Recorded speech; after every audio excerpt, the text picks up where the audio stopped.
ತಂದೆಯವರು ಯಾವ ಥರ ಅದ್ರ ಬಗ್ಗೆ ಯೋಚನೆ ಮಾಡ್ತಾರೆ ಅನ್ನೋದು ಈ ಸಿನಿಮಾ. ಒಬ್ಬ ನಟನಾಗಿ ನಿಮಗೆ ಏನು ಅನಿಸ್ತಾ ಇದೆ ಸಿನಿಮಾ? ಖುಷಿಯಾಗುತ್ತೆ. ಪ್ರತಿಯೊಂದು ಸಿನಿಮಾನೂ ನನಗೆ ಭಾಳ ಸ್ಪೆಷಲ್. ಪ್ರತಿಯೊಬ್ಬರು ನಿರ್ಮಾಪಕರು ಪ್ರತಿಯೊಬ್ಬರು ವೆರಿ ಸ್ಪೆಷಲ್. ಯಾಕಂದರೆ ಸಿನಿಮಾ ಮಾಡೋದು ಈಸಿ ಅಲ್ಲ. ಒಂದು ಸಿನಿಮಾ ಮಾಡಬೇಕಾದ್ರೆ ತುಂಬ ಯೋಚನೆ ಮಾಡ್ತಾರೆ. ಅಂಥ ಟೈಮಲ್ಲಿ ಒಂದು ಸಿನಿಮಾ ಮಾಡಿದಾಗ ಖಂಡಿತ ಎಲ್ಲ ಒಳ್ಳೇದಾಗಬೇಕಂತ ಯಾವುದು ಭಾವನೆ. ಸರ್, ಪ್ರತಿ ಸಿನಿಮಾ ಒಂದು ಮೆಸೇಜ್ ಅಂತ ಇರುತ್ತೆ. ಈ ಸಿನಿಮಾದಲ್ಲಿ ಸಮಾಜಕ್ಕೆ ಏನು ಮೆಸೇಜ್ ಕೊಡಬೇಕು?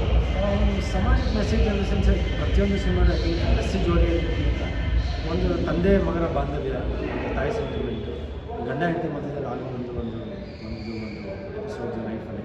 ಸೊ ಈ ಥರ ಎಲ್ಲ ಒಂದು ಪ್ರತಿಯೊಂದು ಅಂಶಗಳು ಆ ಥರ ಇರುತ್ತೆ. ಆ್ಯಂಡ್ ಕೆಲವೊಂದು ನಿರ್ಧಾರಗಳು ಸರ್, ಈಗ ಪಿ ವಿ ಆರ್ಗಳಲ್ಲಿ ಕನ್ನಡ ಚಿತ್ರಗಳು ಜಾಸ್ತಿ ತೋರಿಸ್ತಾ ಇಲ್ಲ.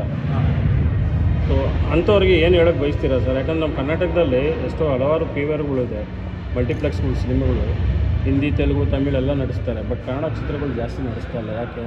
ಅದ್ರ ಬಗ್ಗೆ ತಾವು ಏನು ಹೇಳ್ತೀರಾ? ಸೊ ಅದು ದೊಡ್ಡವರೆಲ್ಲ ಚೇಂಬರ್ ಮತ್ತು ಪ್ರತಿಯೊಬ್ಬರನ್ನ ಎಲ್ಲರೂ ಹೇಳಿದ್ದಾರೆ. ಮುಂದೆ ಆಗಬೇಡ, ಕನ್ನಡ ಸಿನಿಮಾಗೆ ಒಂದು ಆದ್ಯತೆ ಕೊಡಿ ಅಂತ ಹೇಳಿದ್ದಾರೆ ಮಕ್ಕಳು.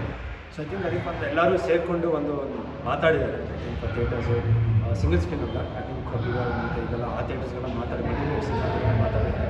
ಸೊ ಐ ಥಿಂಕ್ ಇನ್ನು ಮುಂದೆ ಐ ಥಿಂಕ್ ಇವಾಗ ಮೊನ್ನೆ ನಾನು ನೋಡಿದಾಗ ಐ ಥಿಂಕ್ ಮಾದೇವ ಸಿನಿಮಾ ಮಾತಾಡೋದು ಅದು ಥಿಯೇಟರ್ಸ್ ಇನ್ಕ್ರೀಸ್ ಆಗೈತೆ. ಚೇಂಬರ್ಗಳು ಮಾತಾಡೋದಿಲ್ಲ, ಇನ್ಕ್ರೀಸ್ ಆಗುತ್ತೆ. ಸೊ ಐ ಥಿಂಕ್ ಎಲ್ಲೋ ಒಂದು ಕಡೆ ಅವ್ರಿಗೂ ಇವಾಗ ಅನ್ಸರಿ ಅವರು ಐ ಥಿಂಕ್ ಅದು ಶುರು ಆಗೈತೆ. ಅಂತ ಐ ಥಿಂಕ್ ಇದೆ ಸರ್, ಇಲ್ಲ ಅಂತ ಕೊಟ್ಟಿದ್ದಾರೆ.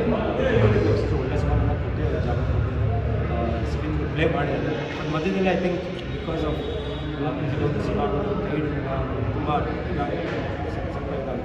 ಇವಾಗ ಐ ಥಿಂಕ್ ಮತ್ತೆ ಒಳ್ಳೊಳ್ಳೆ ಸಿನಿಮಾಗಳು ಬಂದೇ ಇದೆ ಇತ್ತೀಚೆಗೆ. ಅವರೇ ಸಿನಿಮಾ ಸಿನಿಮಾ.